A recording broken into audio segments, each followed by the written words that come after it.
Le fait que tout ce qui se passe dans notre vie est notre reflet personnel et n'a d'autre réalité que celle que nous lui donnons par notre croyance en son existence est difficilement acceptable pour le mental qui croit réel tout ce qu'il reçoit comme information par les sens du corps.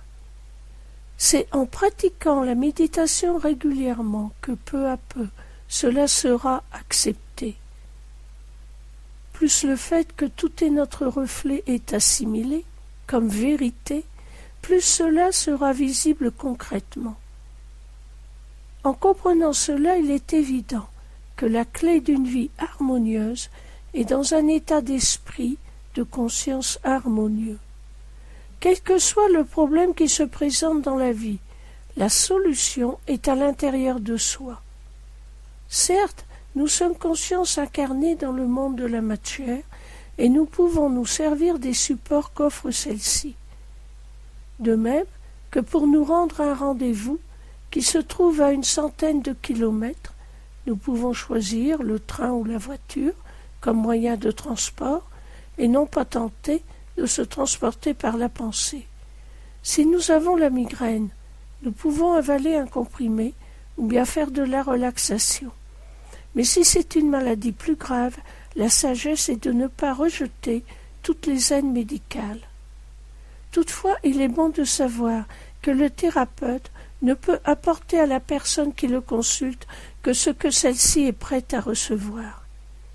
C'est exactement la même chose pour le monde des affaires, de famille, d'amour, etc. Toujours, l'extérieur sera l'image de ce qui est notre vérité profonde.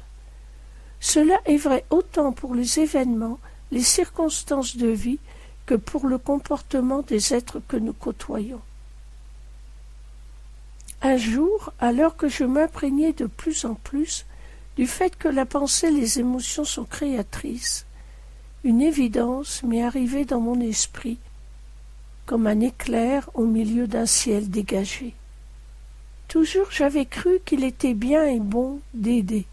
Par conséquent, j'étais animé du désir d'aider, convaincu que cela était spirituel et qu'ainsi je servais Dieu.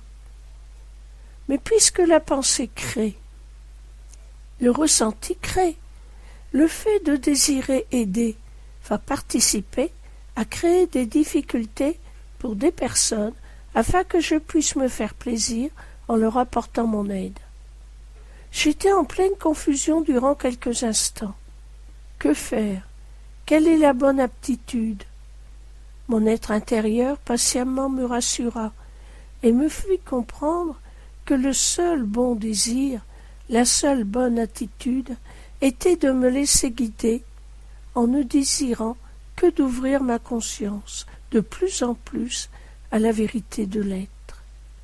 Je compris que chacun est seul dans son univers avec la présence. Lorsque j'apportais mon aide à un être, c'était moi-même que j'aidais. Si je n'étais pas sur le chemin de cette personne, elle trouverait un autre support pour recevoir l'aide. Chacun est une parcelle de conscience divine s'exprimant dans l'unité de l'être. Nul ne peut apporter quelque chose que l'autre ne possède pas. Nous sommes tous Dieu incarné. Comprendre cette vérité fut pour moi un pas en avant dans le lâcher-prise. Je ne peux m'empêcher de sourire en pensant à ce vieil instituteur qui me faisait faire des dictées et des rédactions. Si je lui avais dit un jour que j'écrirais un livre, il m'aurait sans doute répondu que j'avais beaucoup de progrès à faire. L'orthographe et moi avions de grosses difficultés de compréhension. À l'heure actuelle, j'ai compris que comme chaque facette de ma vie, c'était à moi de faire le changement afin d'être en harmonie avec l'orthographe, car lui ne changerait pas. Il est fait d'application de règles qui, même si elles me paraissent parfois des plus obscures, sont ainsi. Rouspéter, me mettre en colère, me dévaloriser, tourner le dos ne sert à rien. Accepter le fait et y remédier en cherchant en moi à ne plus regarder monsieur orthographe comme un ennemi qui ne cherche qu'à m'ennuyer et me faire tomber. En ouvrant ma conscience avec amour à sa beauté, mon cerveau arrêtera de bloquer l'accès de ma mémoire consciente à toutes ces règles enfermées dans un tiroir de ma mémoire. Tempêter après mon cerveau, ou bien le décréter nul, ne changera rien à la façon dont l'orthographe s'exprime sous mes doigts qui tapent sur le clavier. Je regarde donc monsieur orthographe avec respect et amour. Je lui dis des mots gentils. Je flatte mon cerveau pour l'excellence de son travail et j'accueille avec reconnaissance l'aide des logiciels qui me corrigent quelques fautes. J'accepte d'apprendre à aimer ce qui m'apparaissait en ennemi auparavant. Je laisse la vibration de la reconnaissance monter en moi en accueillant l'aide. Ainsi, l'harmonie s'installe. Ce qui se passe pour moi avec monsieur orthographe est à l'image de chaque difficulté que nous rencontrons, quelle que soit l'importance et la gravité de cette difficulté. Commencez par accepter le fait de ne plus accuser l'autre, la vie ou soi-même. Pardonner et s'ouvrir au fait que la solution parfaite existe et qu'elle s'accomplit. Je sais bien que cela paraît parfois bien difficile, pour ne pas dire impossible, et pourtant l'impossible est possible. Il arrive qu'une personne qui me contacte semble refuser catégoriquement le fait de pardonner. Le simple fait de cette idée fait naître en cette personne une vague de colère. Dans ce cas, il est inutile d'insister, car ce serait alimenter l'opposition qui est en elle. Cette colère vient du mental qui, pour accepter de pardonner, devrait abandonner les structures de pensée avec lesquelles elle a toujours fonctionné. Il est bien plus facile d'accuser, de vivre la colère. Cependant, cela ne sert à rien, tout au contraire.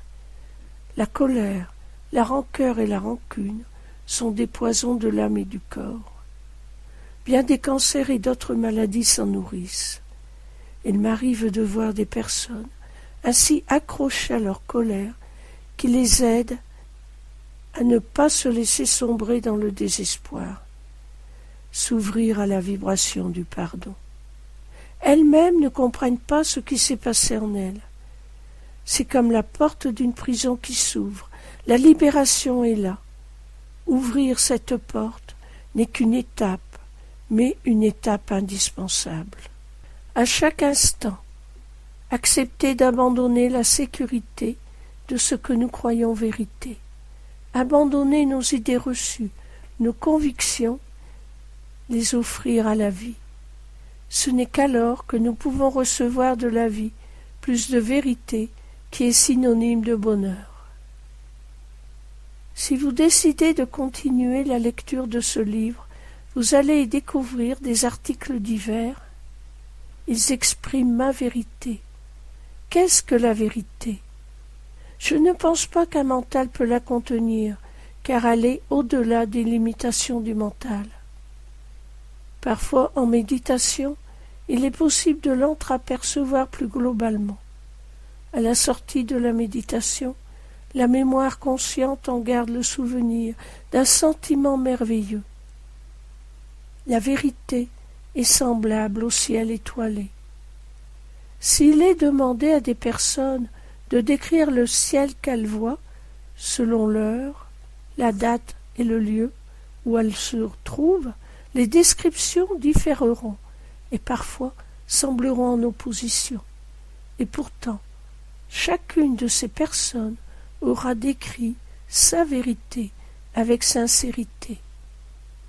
Ces mots que j'écris ou que je dis en m'appliquant à me laisser guider par mon être intérieur sont le reflet de ma vérité. Parfois, je suis émerveillé de contempler l'œuvre divine de l'aide qui passe à travers eux.